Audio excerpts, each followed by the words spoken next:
नमस्कार दोस्तों, मैं रवीश कुमार और आज जो माहौल है उसे देखकर लगता है कि भारतीय राजनीति की जमीन किसी भूकंप से हिल चुकी है।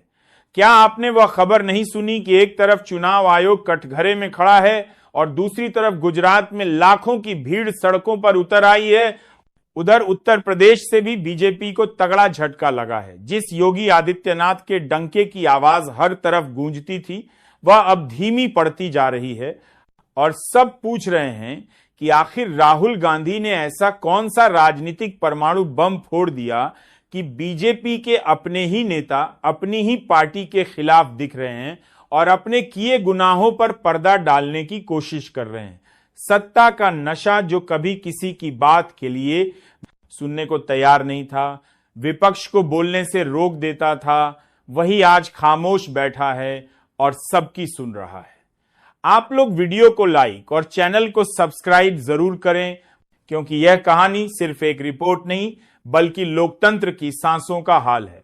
नीतीश कुमार, नायडू और नितिन गडकरी जैसे दिग्गज नेताओं के ताजा बयानों से प्रधानमंत्री नरेंद्र मोदी की कुर्सी पहले से कहीं ज्यादा हिलती नजर आ रही है, क्योंकि एक ओर चुनाव आयोग और सुप्रीम कोर्ट ने वोट चोरी के आरोपों पर सरकार से जवाब तलब किया है और दूसरी ओर बीजेपी के भीतर ही भूचाल उठ चुका है। प्रधानमंत्री पर चोरी के वोटों से सांसद बनने का आरोप किसी विपक्षी दल ने नहीं बल्कि उनकी ही पार्टी के अनुराग ठाकुर ने लगाया है। वहीं नितिन गडकरी के बेटे ने खुलकर कह दिया कि बीजेपी को वोट मत दो। मोदी की सबसे बड़ी बैसाखी माने जाने वाले चंद्रबाबू नायडू, जिनके पास 16 सांसद हैं, अब राहुल गांधी के साथ गुप्त मुलाकातों में जुट गए हैं और नीतीश कुमार लगातार राहुल के साथ बैठकों में नजर आ रहे हैं, जिससे बीजेपी के भीतर बेचैनी का स्तर चरम पर पहुंच चुका है। याद कीजिए, कोर्ट का वह ताजा आदेश जिसमें चुनाव आयोग को 65 लाख हटाए गए वोटरों की पूरी सूची और दस्तावेज पेश करने को कहा गया है और ईवीएम की जांच में निकली धांधली ने विपक्ष के आरोपों को ठोस कर दिया है। राहुल गांधी का दावा है कि यह तो बस शुरुआत है, पिक्चर अभी बाकी है और अगर उनके पास मौजूद सबूत अदालत में साबित हो गए तो सिर्फ मोदी की कुर्सी नहीं जाएगी बल्कि कई बड़े नेता जेल की सलाखों के पीछे होंगे। संसद की खामोशी आज पूरे देश में सबसे बड़ा सवाल बन चुकी है कि दाल में कुछ काला है या पूरी दाल ही काली है। सुप्रीम कोर्ट का सीधा नोटिस चुनाव आयोग को 65 लाख वोटर लिस्ट की गड़बड़ी और ईवीएम घोटाले पर जवाब तलब, सत्तारूढ़ दल के सांसदों को आयोग दफ्तर में जाने से रोकने जैसी घटनाएं कानूनी मोर्चे पर सरकार को घेरे हुए हैं। विपक्ष का कहना है कि उनके पास ठोस वीडियो और दस्तावेज हैं जो साबित करेंगे कि मौजूदा सरकार चोरी के वोटों से सत्ता में आई है और अगर कोर्ट में यह सच साबित हो गया तो प्रधानमंत्री ही नहीं बल्कि कई मंत्री जेल जाएंगे। इस बीच गडकरी के बेटे का वायरल वीडियो जिसमें उन्होंने कहा कि बीजेपी को वोट मत दो, पार्टी के भीतर विद्रोह की चिंगारी को और हवा दे रहा है।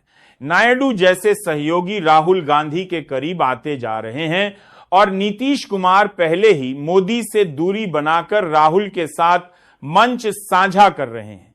सोशल मीडिया पर कांग्रेस की वोट सत्याग्रह यात्रा, कैंडल मार्च और यूथ कांग्रेस के बैनर अब डिजिटल क्रांति में बदल गए हैं।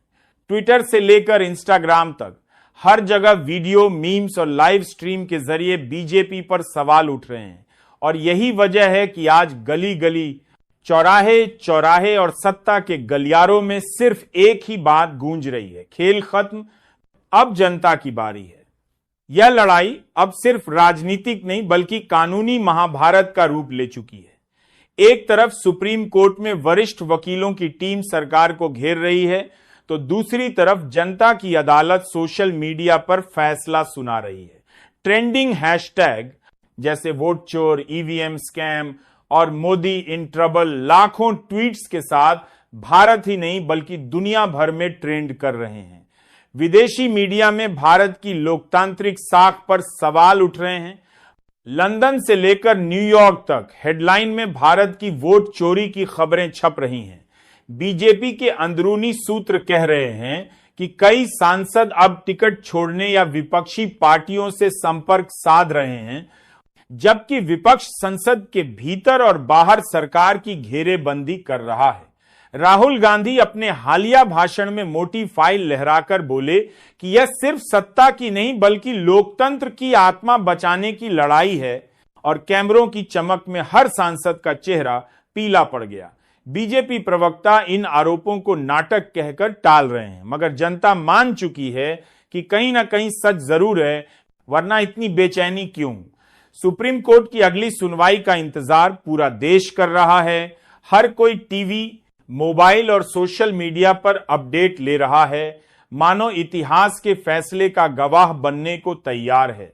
आने वाले दिनों में अगर हालात ऐसे ही बिगड़े तो यह सिर्फ चुनावी हार नहीं बल्कि भारतीय राजनीति का सबसे बड़ा पतन होगा।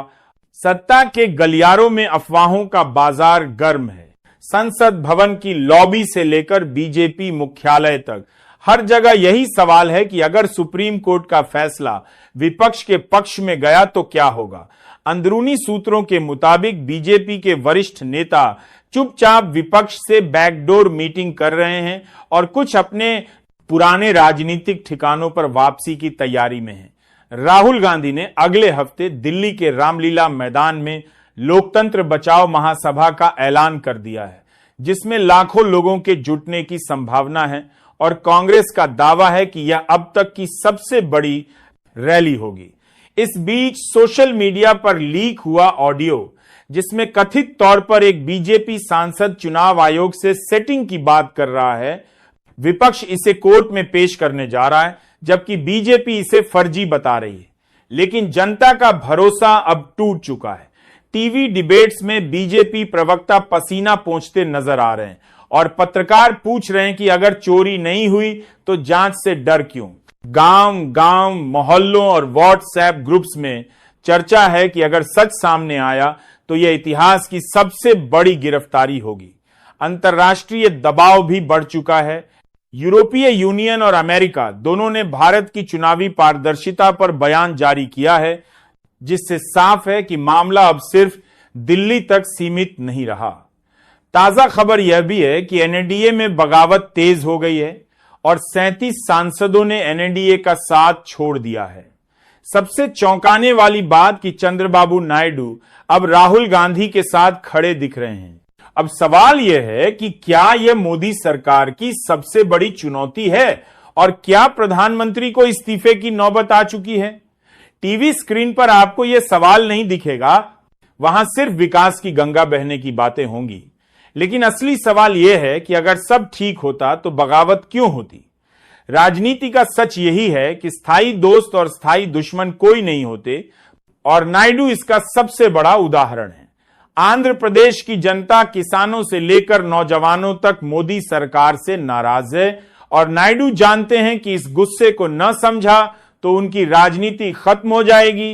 इसलिए राहुल गांधी की ओर झुकाव एक नए समीकरण की ओर इशारा कर रहा है।